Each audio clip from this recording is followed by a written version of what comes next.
Então tá, maravilha. Então vamos começar com a nossa oração, né?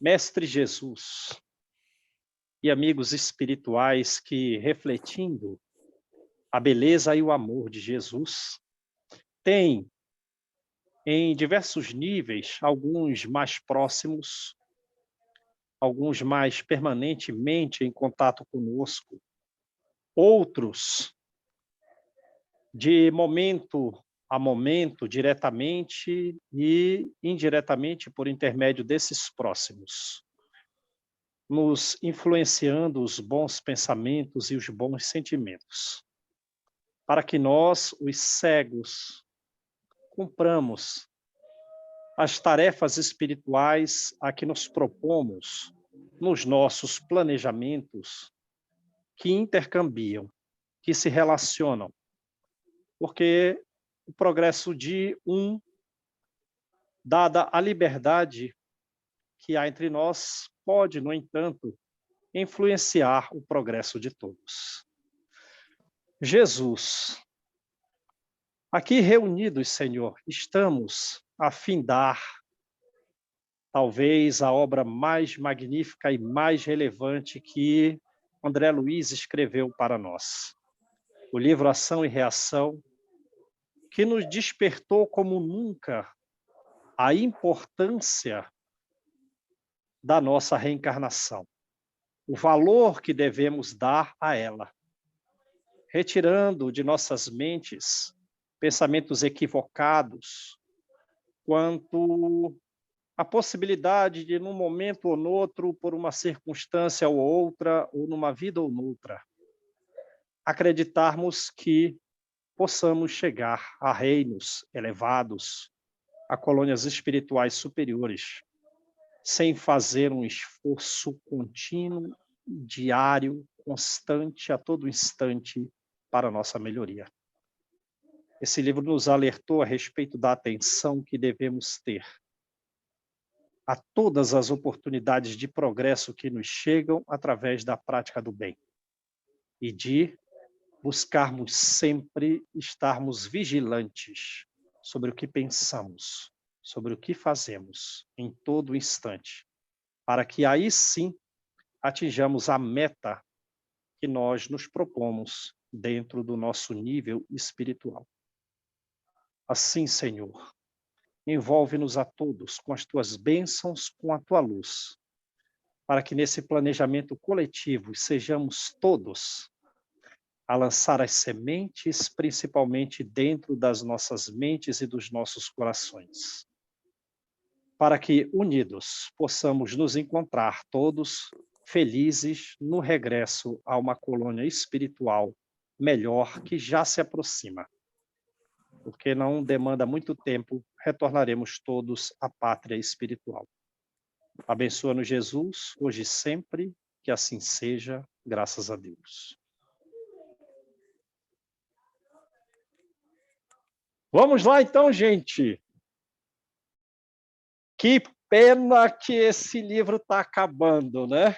Que pena que esse livro está acabando. Mas a gente se propôs numa tarefa que nós mesmos não sabemos se temos condição de cumpri-la, que é, depois das férias, a gente fazer uma revisão desse livro, que foi o livro que, pelo menos a mim, mais me marcou de todos os livros de André Luiz, e olha que todos são excelentes, né? O livro Nos Domínios da Mediunidade, anterior a esse, quanta importância não há naquele livro, falando de várias, né, circunstâncias em que o médium se coloca para trabalhar na reunião mediúnica, fora da reunião mediúnica, em casa, ali, aqui, acolá, necessitando, principalmente os que trabalham em reunião mediúnica, não dar a vazão para que o espírito se manifeste com toda a liberdade, porque senão ele não tem progresso.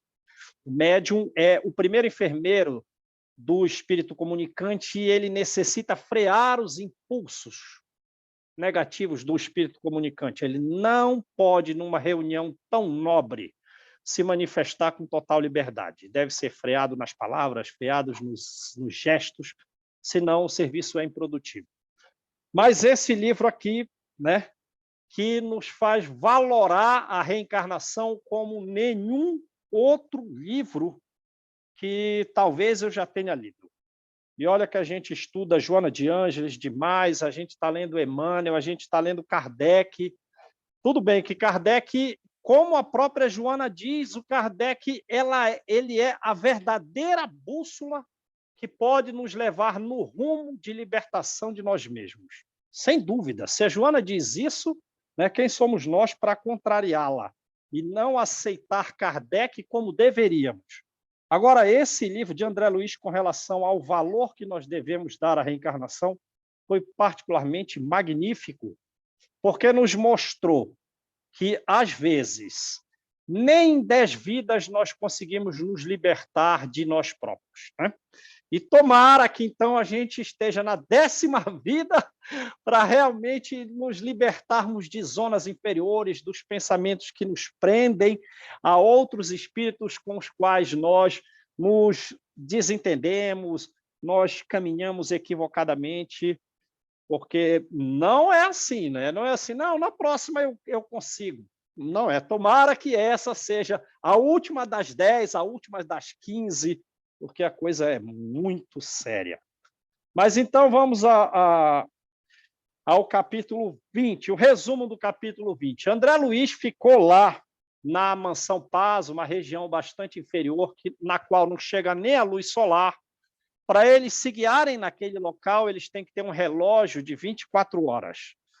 E ele e Hilário ficaram lá por 3 anos consecutivos, quase que todos os dias, né? E o que eles se impressionaram bastante foi o próprio, vamos destacar, o que o capítulo destaca, muita coisa a ser destacada no livro, mas a gente está no capítulo 20. É o comportamento do Druso, é o comportamento do diretor da reunião, que ele não tem o mínimo gesto, o mínimo movimento de sobrancelha, do semblante, que possa, digamos assim, denotar alguma vontade um pouco desviada que seja de um comportamento amoroso, de um comportamento moral, ilibado, reto. E ele é, de fato, o diretor da instituição. Mas como uma vez um presidente muito admirável de uma casa espírita, aqui de Campo Grande, me convidou para ser secretário dele no tempo em que eu aceitei, ele era o presidente, depois faleceu. Eu percebi que eu era o secretário, mas eu era servido pelo presidente. Aí eu falei, esse é o único lugar aqui, seu Jerônimo, no mundo em que o presidente é o servo do secretário. Aí ele caía na risada, mas é o que Druso faz aqui, né? Ele é o servo de todos, ele obedece os instrutores superiores, ele leva em conta cada promessa das pessoas que são atendidas, ele se desdobra no serviço de auxílio aos seus próprios companheiros de trabalho, sendo ele o diretor da instituição. Mas havia um local no qual ele jamais falhava, que as pessoas... Ele não falava no mínimo, mas aquele trabalho de receber os espíritos que estavam trazidos, que eram trazidos à mansão, para o primeiro atendimento, para saber quem eles eram, porque eles estão com uma tal deformidade perispiritual que ninguém sabe quem eles são. Os semblantes são todos idênticos, eles são todos deformados, porque qualquer desvio mental mutila ou desestrutura o perispírito nas suas diversas áreas. Então, os que são trazidos ali vão receber um tratamento magnético para que a equipe de trabalho saiba quem são eles. Chegam com as mãos em garras, uma hipertrofia de cabeça gigante. Druso, todo dia, toda noite, toda madrugada, Todo mundo se revezava nesse serviço, equipes de trabalhos em dias distintos, menos ele. 3 horas, 4 horas de trabalho atendendo aqueles que eram trazidos.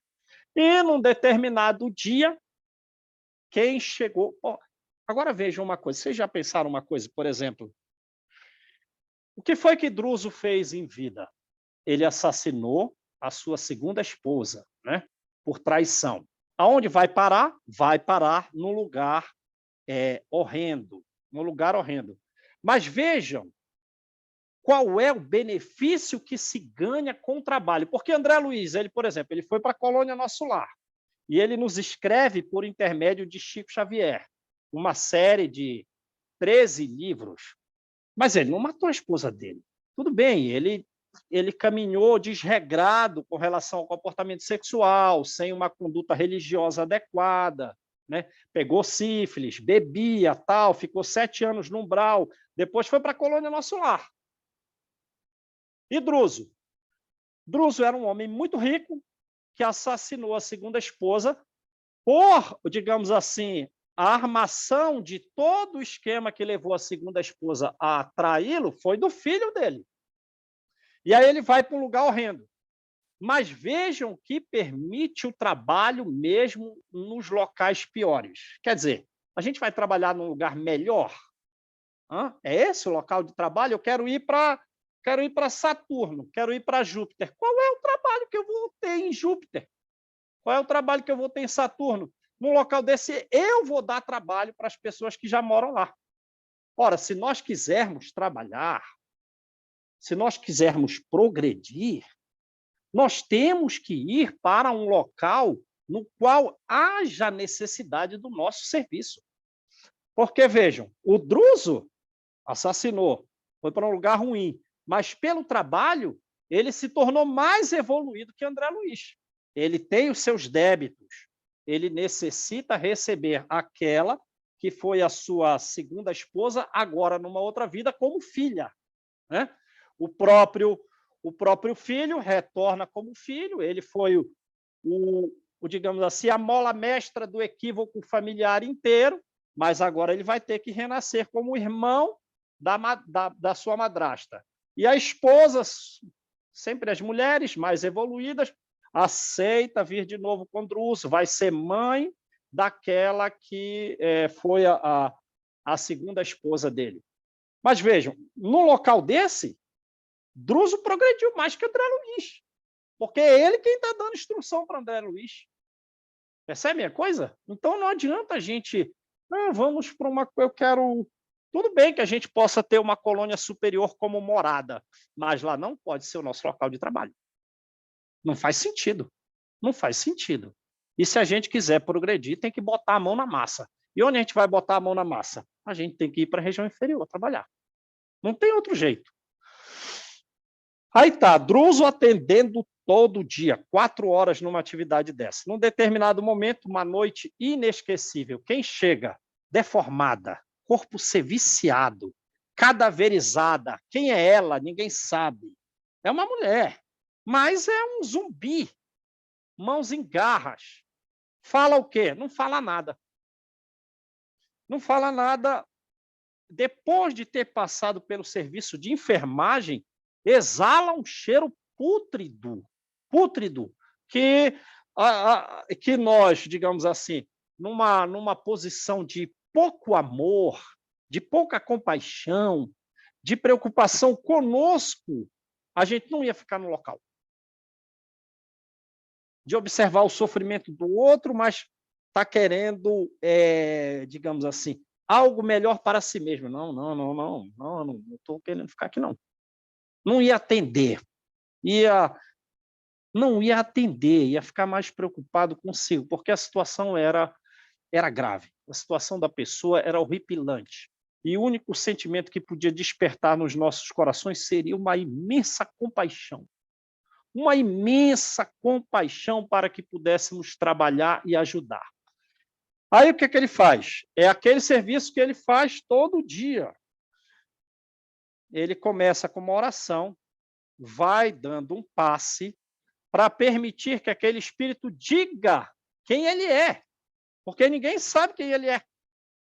Mas então, como o espírito está naquele estado, ele não pode acordar completamente. Ele fica no estado em que ele está semi-acordado, semi-dormindo, para ele relatar a sua situação. E ela começa gritando o nome dele, né? E ela começa gritando o nome dele, Druso, Druso. Mas vejam, assim, ela ficou lá um tempo muito longo na mão dos espíritos inferiores. Espíritos perversos que a gente não tem ideia, coisa gravíssima, coisa gravíssima. E aí ela está lá gritando, quer dizer, ela não sabe que está sendo atendida, ela não sabe que está dentro da mansão, ela não sabe que está ao lado de espíritos que se tornaram elevados, mesmo trabalhando, ou justamente por estarem trabalhando num lugar ruim. Ela não sabe. Ela ainda presume estar na mão de espíritos maléficos, né? Então, veja, será que isso não acontece com a gente? Será que quando a gente está em sonho, os espíritos superiores fazem algum tratamento conosco, falam algumas expressões e a gente presume que sejam inferiores, sendo eles superiores? O livro de André Luiz está cheio disso. Então, a gente tem que atentar muito para isso, né? Tem que atentar muito para isso. E ela começa a gritar. E Druso, que durante esses mais de 50 anos nessa região, se tornou alguém a refletir a moral e o amor superior nos mínimos gestos. Ali foram raios de angústias que atingiram seu coração e ele foi ao chão, né? Foi ao chão, começou a chorar, não ia conseguir realizar a atividade. Silas o amparou, ele ia cair no chão. Silas o amparou, ele ia cair no chão, né? Se colocou em pranto mudo e foi Silas, e ela gritando lá, né? Querendo ar puro, quero ar puro, quero ar. Dá para imaginar, gente? Dá para imaginar qual é o miasma pestilencial de uma região dessa em que nós podemos parar respirando uma coisa por 15 anos, por 20 anos? Uma poeira. Quero ar puro. Aí Silas assume o posto, né? Tacitamente, Druso permite que ele assuma o posto. E aí ele vai e pergunta, como te chamas? Né? Chama Aida. Conheceste alguém além de Druso? Enfim, eles queriam, de fato, comprovar que era a Aida, né? A madrasta de Silas, a segunda esposa de Druso, porque agora eles próprios vão ter que colocar a mão na massa na futura reencarnação. Agora mudou todos os planos, ele vai ter que deixar de ser o diretor, o Silas vai ter que deixar de fazer as suas atividades, vai ter que reencarnar também num momento posterior, porque ele vai ser o filho do Druso. Enfim, chegou a hora deles provarem aqui na reencarnação o valor do quanto eles trabalharam lá, o valor do que eles assimilaram de conhecimentos reais para si pelos bônus horas conquistados. Porque já pensaram uma coisa? Uma coisa é, eu estou trabalhando lá na colônia Nosso Lar, estou trabalhando, recebo o meu salário do meu trabalho, mas pode ser que eu tenha ficado lá 50 anos e eu não me elevei em nada. O bônus hora que é pago diretamente por Deus para o nosso progresso intelectual, para o nosso progresso moral, isso é só Deus quem paga, a depender do nosso esforço. Não é o salário que a gente recebe no contexto social em que vivemos. Porque o bônus hora, nosso lá também é o papel. Então, pode ser que eu esteja lá fazendo meu trabalho, mas não esteja internamente evoluindo. E o que adiantou isso? Nada. E o que adiantou isso? Nada. Como diz, acho que é Tobias para André Luiz, no próprio livro do Nosso Lar, ou é no livro Os Mensageiros. Né? Então, realmente, a gente tem que fazer um esforço descomunal para aquisições de virtudes reais, porque trabalhando muito no plano espiritual, nós reencarnamos e essas ideias são intuitivas para nós. Surge como conhecimentos, digamos assim, conhecimentos congênitos nossos, vieram conosco, mas vieram porque o esforço foi muito grande no plano espiritual. E também o que nós fazemos aqui facilita do lado de lá. Mas se a gente vai fazendo uma coisinha outra, isso não vai dar em nada. Aí Silas pergunta então para ela, né? Vem cá, mas você conheceu uma outra pessoa? Sim. O meu esposo tinha um primeiro filho do primeiro casamento, que era médico, chamado Silas. Era médico, mas não exerceu a medicina, né? Que eu tinha por ele alguém que era um filho do coração. Então vejam a posição em que Silas se colocou, porque ele, tendo traído a sua madrasta durante um prazo superior a 2 anos para levá-la ao adultério, ela o considerava alguém como um filho do coração. Essa vamos usar uma palavra talvez até um pouco forte, mas há algo de hipocrisia numa conduta dessa. Há algo de uma hipocrisia. Como é que eu posso ser amado por alguém que eu próprio traí e depois da pessoa ter desencarnado, ficado anos na região inferior, continua a presumir que eu era uma pessoa de quem ela gostava? Não faz sentido. Então vejam que a queda do Silas foi uma queda grave, significativa. É óbvio que também ele se recuperou, porque não há nenhum desvio de conduta humana que não permita para aquele que deseja progredir, para aquele que assumir uma postura de humildade, se corrigir, porque Silas também se tornou um instrutor de André Luiz nesse livro, né? Na verdade, foi, durante quase todo o livro, quem mais instruiu André Luiz e Hilário. O Druso foi no começo, num momento ou no outro do livro, né? Então, vamos lá. Nós estamos aí, né? No átimo, entendemos tudo, rememorando a noite inovidável em que Silas algo nos falara da sua história comovente. Então, vendo, ele que assumiu aquela postura de traidor da sua madrasta, que levou o pai a ser um assassino, isso ele não esperava, e depois ele próprio morreu em torno da confusão familiar que ele fez. Mas ele se tornou alguém extremamente franco, que ele foi ele quem expôs toda a história dele na frente de André Luiz, de Hilário, dos dois obsessores, né? Dos dois obsessores da sua família. Então, ele está contando a história toda da família do Antônio Olímpio. Então, vamos lá. Então, a gente está nesse trecho aí, né? A pobre dementada era Aida, a madrasta sofredora. Então, não tinha dúvida mais para ninguém que agora era a Aida, a madrasta sofredora da história de Silas, da história de Druso.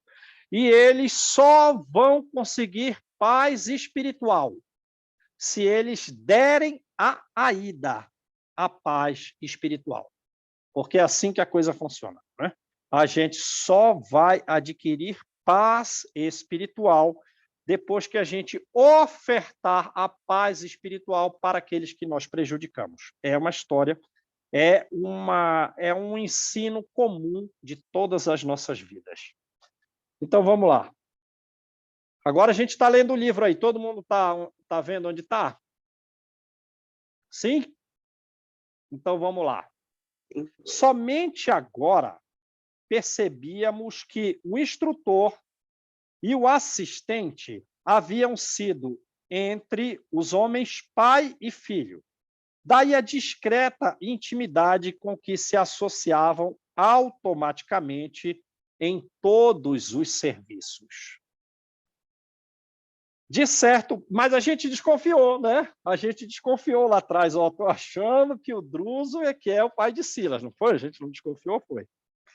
De certo, pensei, haviam abraçado a aflitiva missão naquele perseguido instituto de caridade, não apenas atendendo aos desencarnados infelizes, mas também com elevados objetivos próprios, com elevados objetivos particulares dos seus corações. Nós estamos aqui para atender, e atendendo os outros, também seremos atendidos nos nossos objetivos profundos, que é a recuperação da Aida, para que nós próprios nos recuperemos. É, isso aí. Entretanto, não consegui divagar muito tempo, uma vez que Druso, num gesto enternecedor, recolheu a infortunada criatura nos braços generosos. E genuflexo, quer dizer, de joelhos, após aconchegá-la de encontro ao peito, exclamou para o alto com voz sumida em lágrimas. Quer dizer, ele está naquele estado emocional em que a gente fica querendo falar sem conseguir, porque o choro, o pranto, é algo superior à própria tentativa da gente se expressar, né? Então ele está assim, a voz é sumida, porque a emoção é superior à manifestação. Então ele está assim, né? Obrigado, Senhor, os penitentes como eu encontram igualmente o seu dia de graças. Mas vejam, ele não está conseguindo falar isso direito. Agora que me devolves ao coração criminoso, a companheira que envenenei no mundo, e ele matou ela com veneno, né? E ele diz, eu sou o coração criminoso, e tu me a devolves. Dá-me forças para que eu possa erguê-la do abismo de sofrimento a que se precipitou por minha culpa, né? Então, ele se considera culpado também de toda a confusão. Sim, ele assassinou, ele não cuidou adequadamente dela, né? Para evitar que tudo isso acontecesse. Sim, sempre participamos de algum percentual que seja pequeno nas quedas familiares ainda hoje. Notava-se-lhe o esforço para continuar clamando pela compaixão celeste. No entanto, os soluços embargaram-lhe de todo a voz, enquanto vasto jorro de safirina luz, de luz azulada, fluía do teto, como se a infinita bondade respondesse de imediato à comovente súplica, né? Então ele não conseguiu mais falar. Ele está muito emotivo, a emoção foi ao máximo, ele parou de falar. Mas a bondade de Deus responde a ele com luz que naturalmente dá equilíbrio, dá saúde, permite que nós nos comportemos melhor dentro da situação em que todos os presentes estão, para que possam todos caminhar, progredir e seguir em frente. Silas, extremamente abatido, ajudou-o a levantar-se e ambos se afastaram, carregando consigo aquele trapo de mulher com a solene emoção de quem havia conquistado o precioso troféu. Informados de que o serviço magnético não teria prosseguimento naquela noite, retiramo-nos para o nosso aposento particular, confiando-nos ao estudo das nossas impressões. Então, acabou, foi só aquele atendimento nesse dia, não teve outros atendimentos, e André Luiz e Hilário se recolheram para meditar. E outro dia estava assistindo uma palestra do Divaldo, o Divaldo falou, eu medito muito. E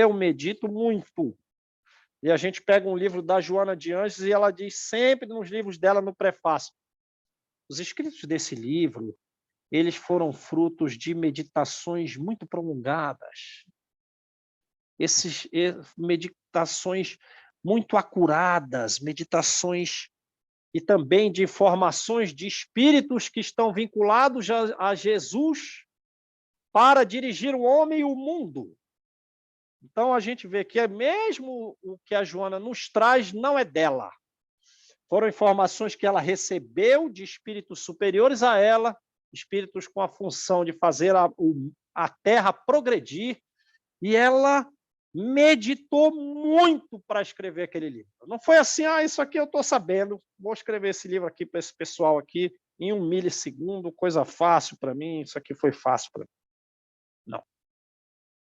Ela falou que ela meditou acuradamente para escrever. E foi o que André Luiz foi fazer.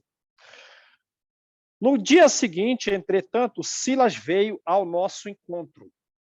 Tocava-se da alegria misteriosa de quem solucionara um problema longamente sofrido. Né? Então, imaginam a alegria dele. Ia resolver, não está resolvido, mas é o começo.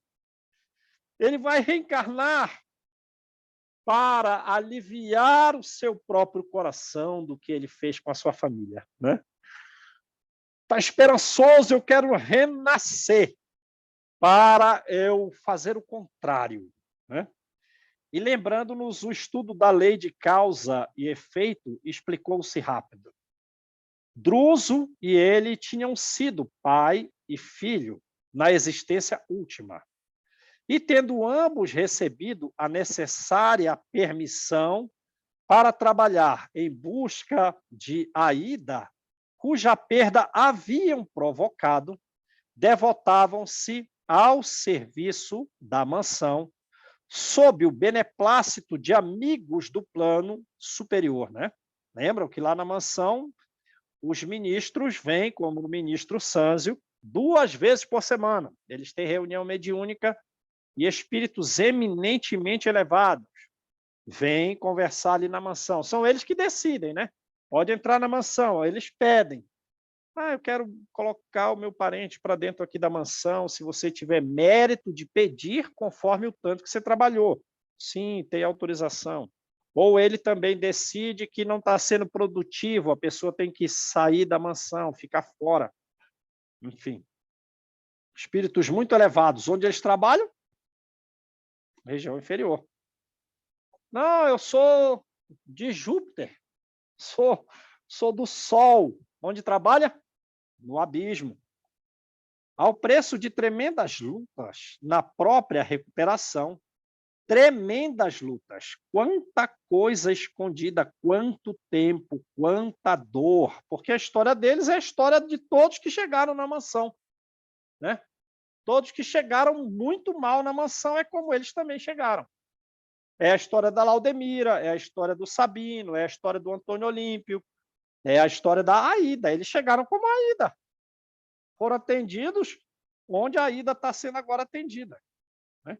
Ao preço de tremendas lutas na própria recuperação, chegaram a conquistar amizades sólidas e experiências respeitáveis. Quer dizer, é trabalhando no bem que nós conquistamos amizades respeitáveis de espíritos elevados que nos ajudam. Porque vem uma pessoa pedinte na minha porta. Agora pensem aqui, como está escrito nesse livro. Quem é essa pessoa? É uma pessoa isolada do mundo, sozinha? Chegou aí para pedir? Nem pensar. Nem pensar. Talvez ela tenha sido a mãe de um espírito que é superior a mim, que me ajuda, que é alguém, um espírito do centro espírita em que eu frequento, que manda a sua mãe aqui, vai na casa do João, porque ele vai te ofertar alguma coisa. Veja a confiança que eles têm em nós. Aí a pessoa chega aqui, eu já levanto da cama ou do sofá, já emanando uma energia escura. É porque essa pessoa tocou nessa hora. Ora, aí com que amizade eu me manifesto, esperando que o céu me abrace se eu não abraço os outros? Como é possível? A gente fazendo bem conquista amizades sólidas para nós. Porque é um intercâmbio, não é assim também, fazer o bem sem olhar a quem, mas a gente também é o quem, porque nós somos inferiores. Nós precisamos doar para receber, porque quem de nós não precisa receber? Quem de nós se livrou do medo? Quem de nós se livrou da raiva? Quem de nós ama muito profundamente e tem extrema sabedoria? Quem de nós é assim? Ninguém. Então a gente também precisa. Mas não é que eu estou pensando em mim. Não, também não estou pensando em mim, mas eu quero participar de uma corrente em que eu auxilio e recebo, recebo e auxilio, auxilio e recebo. É a troca. E também, trabalhando muito, estudando muito, eu adquiri um patrimônio de experiências notáveis. Eu adquiri uma experiência nesse sentido. Cheguei zero, mas depois de muito esforço, estou eu aqui, bem melhor do que eu era. É o caso deles. Contudo, a recordação da jovem sacrificada constituía-lhes envenenado acúlio nos folhos do ser. Super experiência. Gestos que denotam profundo amor, o semblante, a forma mínima de se falar, denotando elevada moral e elevado sentimento de humildade e de amor. Mas a recordação daquela jovem é um espinho encravado na carne deles. Aquilo eles vão ter que resolver. Assim era aqui, e eles se capacitaram para isso. Assim era aqui, para mais ampla elevação infinita na luz divina, na luz infinita, necessitavam ressarcir o infamante débito, um débito infamante. Né? Depois dessa vida, sim, agora vocês não vão mais para essa região inferior. Agora talvez você vá direto, você não precisa ir nem para o nosso lar, porque o nosso lar é uma colônia de espíritos que faliram. Dá uma lida no livro Nosso Lar, vê o que Lísias fala, vê o que fala o começo do livro Os Mensageiros. Faliu no sexo, faliu na doutrinação, faliu naquilo outro. Telésforo diz assim no Mensageiro: a nossa contribuição, nós aqui da colônia Nosso Lar, para o progresso da Terra é mínimo. Sai muita gente daqui para ser o mensageiro do Evangelho, nos gestos, nos atos, no conhecimento, na prática do amor. Mas chega lá, nós aqui da colônia Nosso Lar, a nossa contribuição é baixa. A gente só, em regra, falha. Um ou outro de nós vem vencedor. A gente pensa, o Divaldo veio do Nosso Lar, nem pensar. De onde vêm os espíritos que não falham para trabalhar na Terra?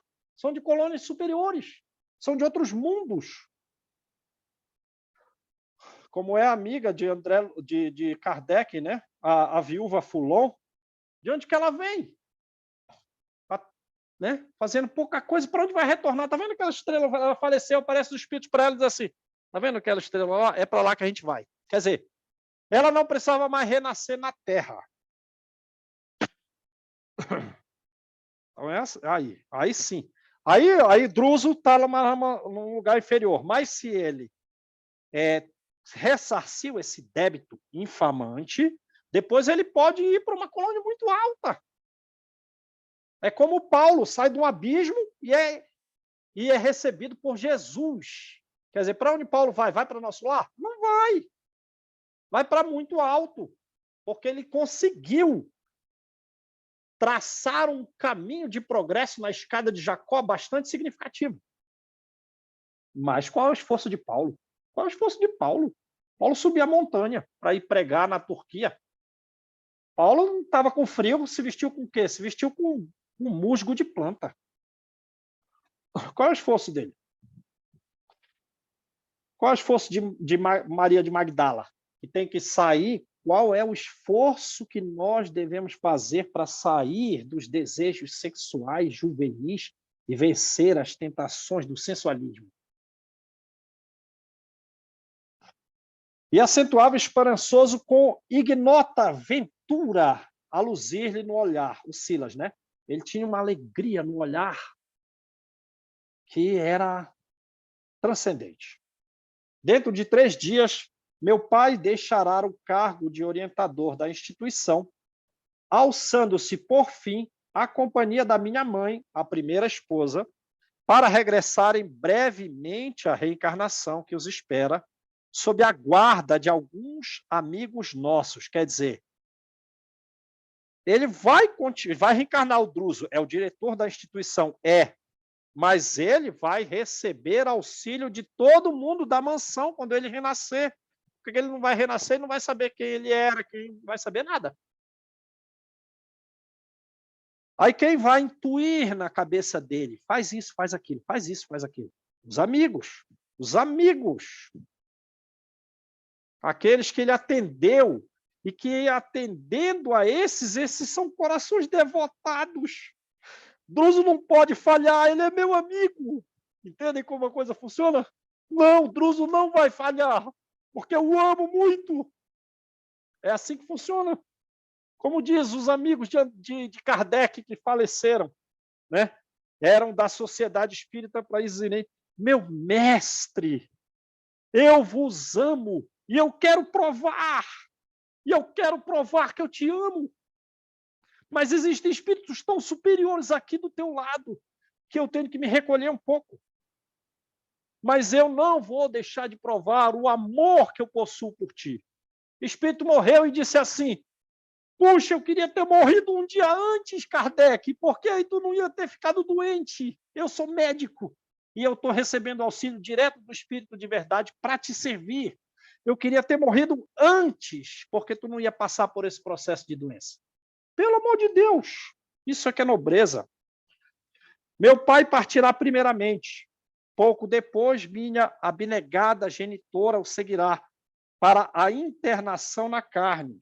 E mais tarde, quando se consociarem na esfera dos homens, recolher-me-ão nos braços, na condição de primogênito. Quer dizer, ele vai ser o filho mais velho, para auxiliar a ida, para que nós três venhamos a receber a ida sofredora em nossos corações. Conceder-nos-á Jesus a felicidade de resgatar a imensa dívida com a assistência amorosa da minha mãe, que renunciou, sempre as mulheres, que renunciou à alegria da ascensão imediata em nosso benefício. Quer dizer, olha, outra pode ser a esposa do Druso. Você não tem mais a necessidade de reencarnar com ele. Nós estamos te concedendo aqui a oportunidade de você ir para um lugar mais alto e de lá você servir os seus. Eu posso reencarnar de novo com ele? Eu posso ser de novo a esposa dele? Como podem observar, nós mesmos, segundo a lei, buscamos a justiça por nossas próprias mãos, né? Agora nós temos que reparar, buscar a justiça com as nossas próprias mãos. Nós vamos reparar o que nós fizemos. O assistente mostrava na face um deslumbramento de uma criança feliz. Pensa a alegria do Silas. E você? Perguntou Hilário de Chofre. Continuará você ainda aqui? O Hilário sabe como ele é, né? Graças a Deus tinha o Hilário lá, que o André Luiz levou. O André Luiz levou o Hilário. O Hilário faz todos os tipos de perguntas para elucidar. Quando a resposta dos superiores é tal que o André Luiz entra em processo meditativo, o Hilário tem uma nova pergunta. O Hilário tem uma nova pergunta. Não, respondeu o companheiro generoso. Com o afastamento do meu pai, obtive permissão para ingressar em grande educandário, no qual me habilitarei para as novas tarefas na medicina humana, com vistas à minha próxima romagem terrestre, né? Aí vai lá nos livros mensageiros, lá no Ministério do Esclarecimento, estavam lá reunidos os pais que faliram, reunidas as mães que faliram, reunidos os médicos que faliram, reunidos engenheiros que faliram. Aí o André Luiz pergunta assim, poxa, mas nós somos médicos e nós não estamos lá no Ministério de Esclarecimento, eu estou aqui trabalhando na regeneração, e agora a gente vem aqui para o Ministério da Comunicação. Ah, é que a gente faliu em tudo. O Vicente diz para ele, a gente faliu em tudo, você não faliu só na medicina, a gente faliu mais como homem comum do que como médico, então por isso que a gente tem que ressarcir uma gama de coisas maior. Mas agora o Silas não, ele vai para o educandário, em que aquela escola ali é especialista na área da medicina, que vai ser a profissão que ele vai desenvolver, ajudando principalmente a sua irmã, que vai vir muita doença, né? O comunicado alterava-nos o programa. Então, André Luiz, está todo mundo indo embora, o meu programa também vai alterar. Convinha de nossa parte encerrar os estudos de 3 anos, quase que diários, na generosa instituição. Porque Druso e Silas, desde a primeira hora, haviam sido ali nosso apoio claro, nosso apoio fiel. Abracei o assistente, sentindo-lhe a falta por antecipação, né? Imagina o sentimento de André Luiz. Ele já está comovido antes de se despedirem, né? Silas era mais um amigo de quem me devia apartar. Felicitei-o pela vitória alcançada e com ele consideramos igualmente o impositivo de nosso adeus. Então, mudou o plano de todo mundo. A mudança administrativa na casa não nos encorajaria qualquer dilação. Então, não vamos ficar mais aqui, já deu para nós também. Para nós também, a partida fazia-se inadiável. O denodado companheiro enlaçou-nos com irreprimível carinho e lágrimas de sublime reconhecimento jorraram nos olhos, né? Então, todos eles muito emotivos, todos eles uma despedida ali muito emotiva, né? Quem admitirá que a separação seja apenas uma flor triste na terra dos homens, né? Então, lá no plano espiritual, a gente vai se encontrar, vai se despedir, vai se encontrar, vai se despedir. Ele está dizendo, aqui também tem separações. Decorrido 3 dias sobre a nossa derradeira conversação, achávamos-nos no maior recinto do grande Instituto de Socorro Espiritual. O instrutor e o assistente despediam-se dos amigos, né? O enorme salão estava repleto. No largo estrado em que se destacava, então eu estava no salão principal, né? E muita gente no salão. No largo estrado em que se destacava a direção, Druso aparecia ladeado pelo instrutor Aranda, a quem passaria o governo do estabelecimento, e pela esposa querida, aquela que lhe ofertara no mundo os sonhos doces do primeiro matrimônio, cujos olhos serenos exprimiam irradiante bondade, né? Então, o caso de Druso com a primeira esposa deve ser mais ou menos o caso do Alfredo e da Ismalha, né? Do livro Os Mensageiros. Que ela é muito alta, muito elevada, ela é a bondade superior e ele é o homem humano comum. Então, eles moram juntos? Não. Ela vem de lá de cima, fica um dia ali, fica 2, volta para lá. Aí ela volta, trabalha um pouco com ele, não vem mais, volta. Aqui deve ser a mesma coisa. Druso é o diretor daquela instituição e a esposa dele, super elevada, vem de vez em quando. Não pode ficar com ele. Ele não tem esse direito. Ele tem que conquistar o direito.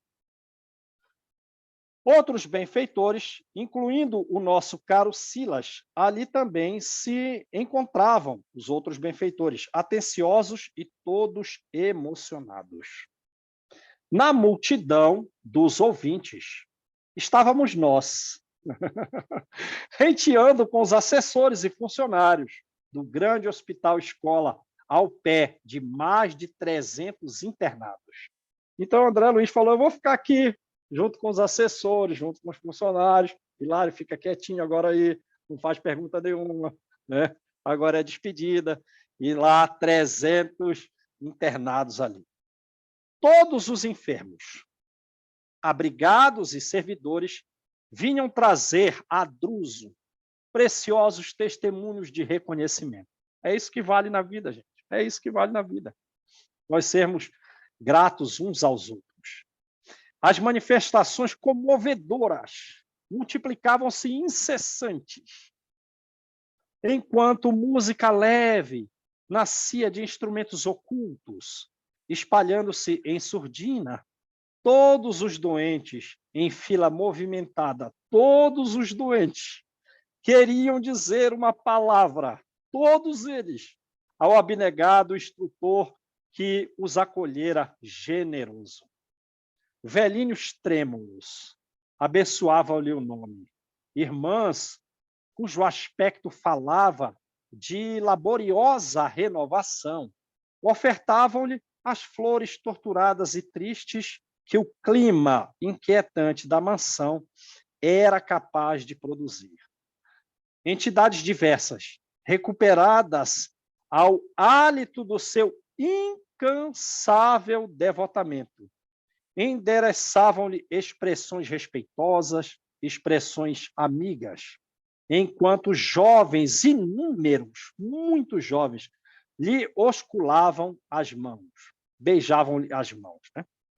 Para todos, Druso possuía uma frase de enternecimento e carinho. É como Paulo na despedida dele da terra, né? Vai sair daquela região ali da Ásia e vai ser levado para Roma para ser preso. E multidões vêm numa praia, vêm noutra praia, vêm numa praia, vêm noutra praia, elevados, não elevados, a mãe de Jesus, todo mundo vem despedir-se daquele que foi um fiel servidor do Cristo na terra, né? Todo mundo emocionado. É a mesma coisa aqui. Choro discreto surgia aqui e ali. Todos devíamos ao mentor admirável esclarecimento, esperança, energia e consolação. O novo chefe, após a cerimônia simples da transmissão das responsabilidades, levantou-se e prometeu dirigir a casa com lealdade ao nosso Senhor Jesus Cristo. Para falar a verdade, porém, não creio que o instrutor Aranda, recém-chegado à casa, pudesse, naquela hora, atrair-nos mais dilatada atenção. E tão logo se acomodou na poltrona que a solenidade lhe reservava. Claro, né? Porque ele vai começar a servir. O Druso já serviu. Então, as manifestações de carinho são para Druso, e não para quem ainda começará o serviço. Druso ergueu-se e rogou permissão para orar a despedida. Todas as frontes penderam silenciosas, né? Ele vai orar. Todo mundo fez silêncio, enquanto a voz dele se elevou para o infinito, a maneira de melodia emoldurada de lágrimas, como ele sempre fazia, muito emotivo, né? Muito emotivo. Ele sempre chorava. Senhor Jesus, clamou humilde, nesse instante em que te oferecemos o coração, deixa que a nossa alma se incline reverente para agradecer-te as bênçãos de luz que a tua incomensurável bondade aqui nos concedeu em 50 anos de amor. Como chegou, como está saindo, depois de meio século de trabalho. Tu, mestre, que ergueste Lázaro do sepulcro, levantaste-me também das trevas para a alvorada remissora. A reencarnação é a alvorada, não é o sol do meio-dia, é a alvorada da minha redenção, da minha remissão, lançando no inferno da minha culpa o orvalho da tua compaixão, né? Eu cheguei aqui com o inferno na alma pelo que fiz, mas tu orvalhaste a minha vida. Estendeste os braços magnânimos ao meu espírito mergulhado na lodosa corrente do crime. Trouxeste-me do pelourinho do remorso para o serviço da esperança. Reanimaste-me quando minhas forças desfaleciam. Nos dias agoniados, foste o alimento de minhas ânsias, né? O estado de ansiedade. Nesses dias de agonia, tu foste o alimento da minha ansiedade. Nas sendas, nos caminhos mais escabrosos que eu estava percorrendo com a minha mente em região inferior, eras em tudo o meu companheiro fiel. Ensinaste-me, sem ruído, que somente pela recuperação do respeito a mim mesmo, no pagamento dos meus débitos, é que poderei empreender a reconquista da minha paz. E confiaste-me, Senhor, o trabalho neste pouso restaurador, com assistência constante de tua benevolência infinita, a fim de que eu pudesse avançar das sombras da noite para o fulgor de um novo dia.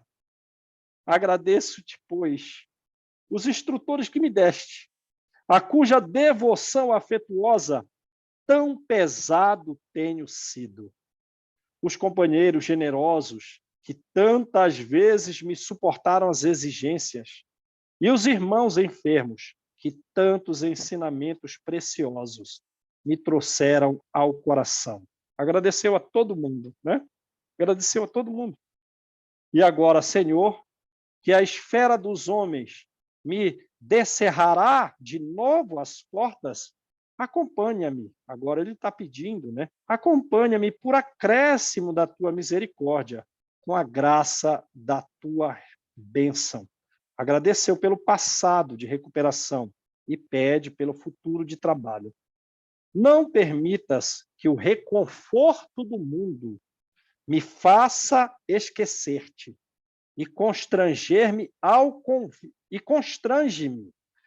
convívio da humildade, para que o orgulho não me afogue, né? Então vejam, né?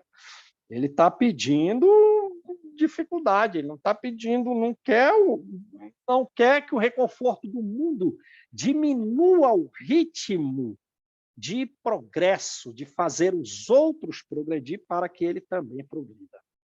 Que ele pede a luta. Dá-me a luta edificante por mestra do meu resgate, e não retires o meu olhar de sobre os meus passos, ainda que para isso deva ser, para mim, o sofrimento constante a marca de meus dias. Né? Vamos pedir tranquilidade, né? Quando ele está pedindo sofrimento, ele quer que o sofrimento seja a marca constante dos seus dias. E nós estamos pedindo o quê, então? Estamos iludidos? E, se possível, deixa os irmãos desta casa me ampararem com seus pensamentos em orações de auxílio, para que, no pedregoso caminho da regeneração, de que careço, o caminho de pedras para que eu me regenere, é o que eu preciso, não me canse de louvar-te o excelso amor para sempre, através do trabalho dos amigos. Né? Quero que o pessoal da mansão venha aos meus ouvidos quando eu estiver reencarnado. Faz isso, faz aquilo, isso não, faz isso, faz aquilo, isso não. Calou-se Druso em pranto. No recinto, choviam pequenos flocos luminescentes, à maneira de estrelas minúsculas que se desfaziam de leve tocando nos afrontes. É como uma reunião mediúnica, né? Igualzinho. Vários livros, missionário, nos domínios da mediunidade, sempre luzes de chuvas, de estrelas miúdas, caindo da região superior, sempre em resposta às orações. Ora, quando estamos encarnados, acontece a mesma coisa, por que não? Lá fora gritava a tempestade em convulsões terríveis. Lá fora é o que eles precisam. Cá dentro, todavia, reinava em nós a certeza de que, além das faixas de trevas, o céu ilimitado resplendia eternamente em luz. No livro Os Mensageiros é a mesma coisa. Do lado de fora, escuridão, sombra total. Do lado de dentro da mansão paz, estrelas, luzes, flores, jardins, árvores. Reunimos-nos a Silas e juntos abeiramos-nos do abnegado instrutor para as últimas saudações, porque também nós, Hilário e eu, deveríamos partir, já que a nossa tarefa estava encerrada. Druso, vê como André Luiz progrediu, né? Porque no livro Mensageiros eles vêm com Aniceto, um sofrimento danado, passando pelaquela região do umbral, né? respirando ruim, querendo volitar, não consegue volitar, Aniceto olha assim, né? Aí tá bom, acho que a gente tem que ir andando agora. Quer dizer, o Aniceto ia voar infinito com super velocidade. Aí ele percebendo a dificuldade de André Luiz e Vicente, vamos caminhar aqui, acho que chegou a hora da gente caminhar, né? Aí chega na Mansão Paz, muralhas, não, na Campo de Paz, né? Muralhas. Aí o Aniceto, o André Luiz disse assim, eu acho que se a gente não tivesse aqui, o Aniceto ia atravessar essa muralha assim. Mas a gente não consegue. Quer dizer, ele está desencarnado, mas é uma muralha tão espessa, uma muralha tão grossa, de uma matéria tão densa, que o André Luiz não vai conseguir atravessar a muralha. André Luiz, mas você é um espírito, atravessa a muralha. Não atravessa. Não atravessa. Porque não é uma diferença de densidade tão significativa quanto é de Aniceto. André Luiz, se eu acho que se a gente não tivesse aqui, ele não ia tocar essa campainha, não. Ele não ia tocar essa campainha escondida, que teve que abrir a porta para eles entrarem. Ele ia atravessar e pronto. Mas ali não, né? Ali não. Mas e agora? Quem veio com André Luiz e Hilário para a Mansão Paz? Uma região mais inferior do que o Campos da Paz, do livro dos Mensageiros. Ninguém. Eles vieram sozinhos. Quer dizer, está muito melhor. Antes vem com Aniceto com grande dificuldade. Aí no livro Ação e Reação está vindo sozinho todo dia. 3 anos. Ficou um tempo, volta, para o negócio lá, volta, vai, vem, volta. Fica um pouco mais aí, vai, vem, volta, sozinho. Progrediu. Druso enlaçou-nos paternalmente e talvez porque nos demorássemos no abraço carinhoso, tentando definir-lhe o nosso imenso afeto. Então, eles deram um abraço muito ali, né? De muito carinho, de muito respeito, de muita consideração, de nobreza, de sentimento de amor entre eles, né? E André Luiz querendo demonstrar esse imenso carinho que assim pousou em nós o olhar falando comovido. Deus nos abençoe, meus filhos. Um dia nos reencontraremos de novo. É assim, né? Com a voz embargada de emoção, beijamos-lhe a destra em profundo silêncio, porque somente as lágrimas poderiam algo dizer da nossa gratidão e do nosso enternecimento no adeus inesquecível. Enfim, ele não conseguiu dizer nada, né? As lágrimas falaram muito mais. E Druso, né, espera, e eles vão, com certeza, se reencontrar um dia. Beleza, gente? Esse livro foi magnífico. Ô, João, qual que é a próxima obra que nós vamos estudar? Evolução em Dois Mundos. Evolução em Dois Mundos. Aí você vai começar na próxima semana já? Como é que é? Quando que vai ser as férias da sexta-feira, Simone? Deixa eu abrir o calendário. Acho que é dia 5.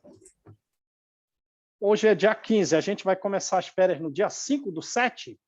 Eu acho que João, se não me engano. Eu até fiquei de passar para o pessoal que está aqui, que a Maria Ivone me pediu, né, Maria Ivone, a data, e o pessoal Acho que que está dia 5 estudando do na 7 é sexta. terça-feira.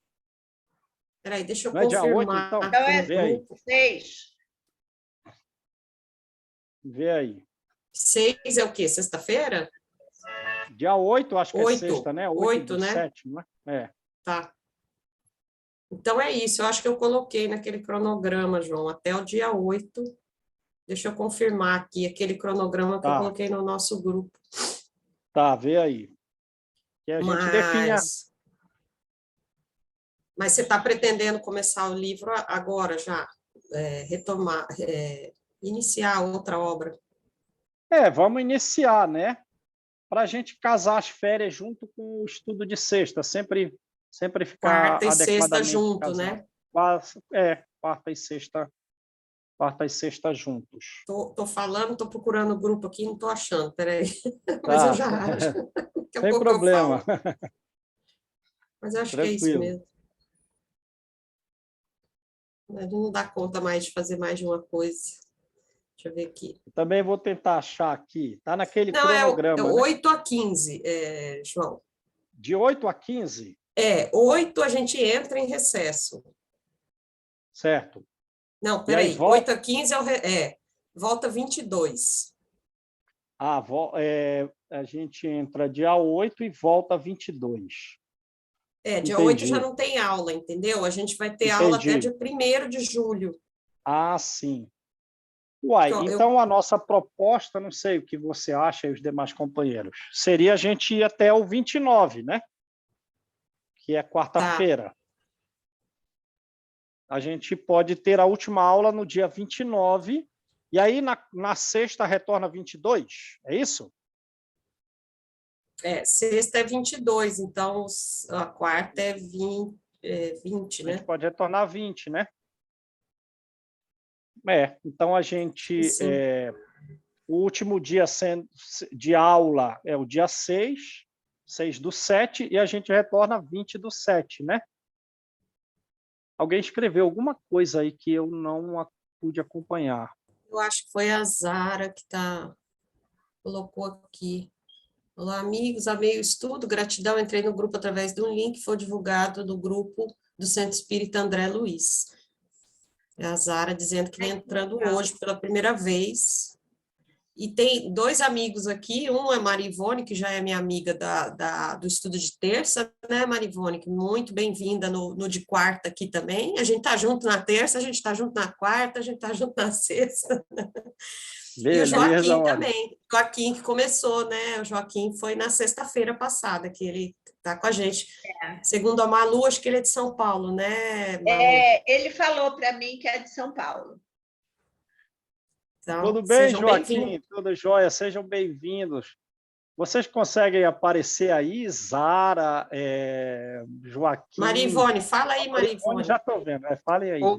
Meninada bonita. Gratidão, né, pelo acolhimento, e estou feliz porque sou colega de Paulo no Rede Vivo, e estudo na terça, na sexta...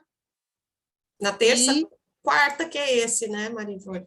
Terça, quarta e sexta. Isso, esse nós estamos juntos aí. O do que o Paulo faz, eu não... E ela está em Tocantins, né, Marivone? Está falando de Tocantins. Você está em Palmas? É Palmas? Não. Araguaína. Araguaína. A divisa com o Maranhão, que eu estou. Tocantins, divisa com o Maranhão.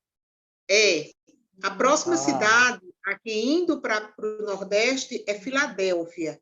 Aí você tem o Rio, Tocantins, e do lado de lá é Carolina, no Maranhão. Ai, que legal. Que legal, Os meus pais são do Maranhão. Como é bom essa tecnologia, porque nos aproxima de tanta gente, né? É bom demais, bom demais.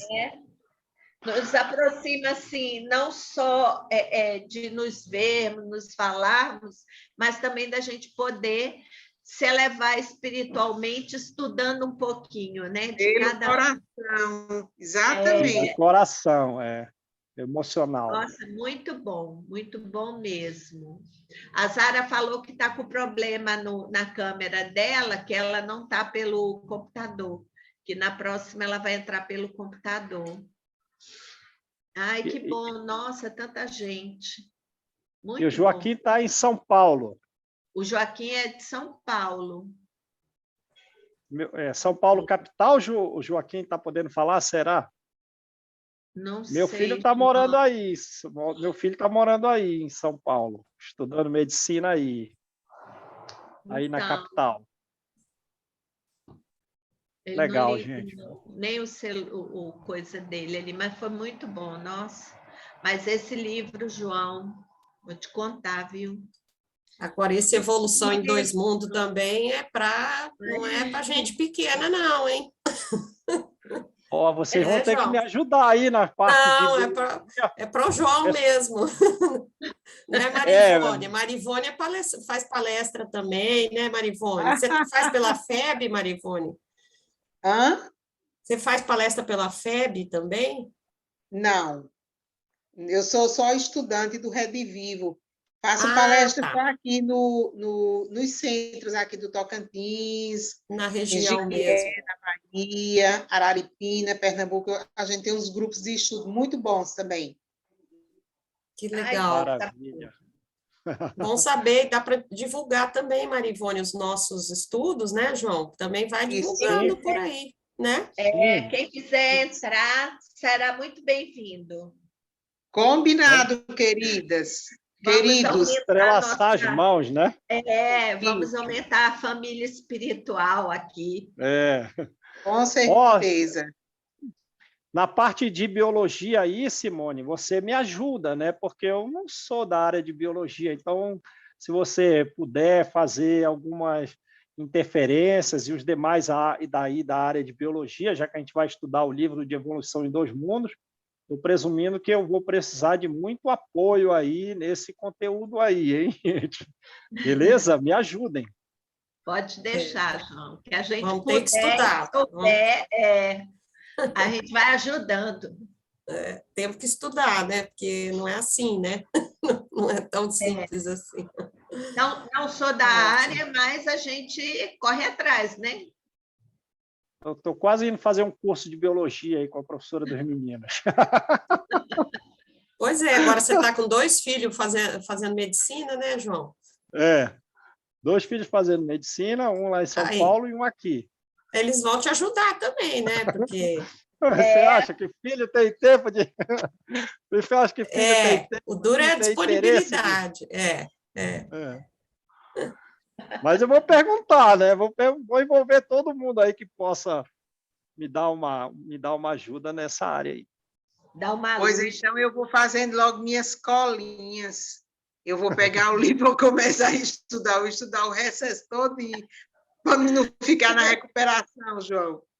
Mas como é que ficou definido, que eu tive que atender o telefone aqui, como é que ficou definido? Nós vamos, semana que vem vai começar já o livro?